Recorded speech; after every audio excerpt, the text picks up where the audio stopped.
ఏపీలో విద్యాశాఖ మంత్రి గంటా శ్రీనివాసరావు విజయవాడ సెంట్రల్ ఎమ్మెల్యే బోండా ఉమా వైఖరి తొలి నుంచి అనుమానాస్పదమే. అందుకే ఈ ఇద్దరిపై సీఎం చంద్రబాబు నాయుడు ఓ కన్నేసి ఉంచారన్న ప్రచారం సాగుతుంది. ఈ ఇద్దరికి ఏమాత్రం సందు దొరికినా జనసేనలోకి జంప్ చేసేందుకు సిద్ధంగా ఉన్నారని సీఎం సీక్రెట్ ద్వారా లీకులు అందుకున్నారు. ఈ ఇద్దరిపైన చంద్రబాబు ఉక్కుపాదం మోపేందుకు తెలివైన ప్రణాళికతో ముందుకు కలుపుతున్నారు సమాచారం ఉంది. అయితే గంటా ఉమా మాత్రం తమ పార్టీ మారే విషయంపై ఇంతవరకు ఎలాంటి సమాచారం అందలేదు. తాజాగా కొన్ని సర్వేలు జనసేన పార్టీ ఉన్నత స్థాయి ఎదుగుదల డిక్లేర్ చేస్తున్నారు. టీడీపీ తరపున ప్రభ సేమ్ వైసీపీ తాజాగా కొన్ని సర్వేల్లో జనసేన పార్టీ యొక్క ఎదుగుదలను డిక్లేర్ చేస్తున్నాయి.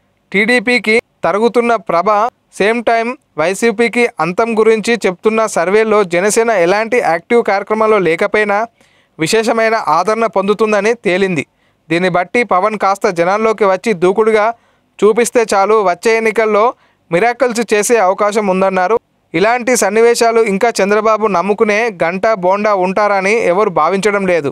ఇక ఇప్పటికే ఆ ఇద్దరు తనయులు జనసేనలోకి పరోక్షంగా సహాయపడుతున్నారని, పవన్ సినిమాలు రిలీజ్ అవుతున్నాయంటే ఆ ఇద్దరు పొలిటీషియన్ల సన్స్ ఆ కార్యక్రమాలు ముందుండి నడిపిస్తున్నారని, దీన్ని బట్టి మునుముందు పరిస్థితులు ఎట్నుంచెలి ఎటు రాబోతున్నాయో అంటూ మాట్లాడుతున్నారు. గ్రామ స్థాయిలో ఉన్న కార్యక్రమాలు యాక్టివ్గా లేకుండా జనసేన 20% ప్రజల మద్దతు ఉందంటే ప్రజల్లోకి దిగితే యాక్టివ్నెస్ పెంచితే ఆ పార్టీకి తిరుగుండదని అందరి అభిప్రాయం.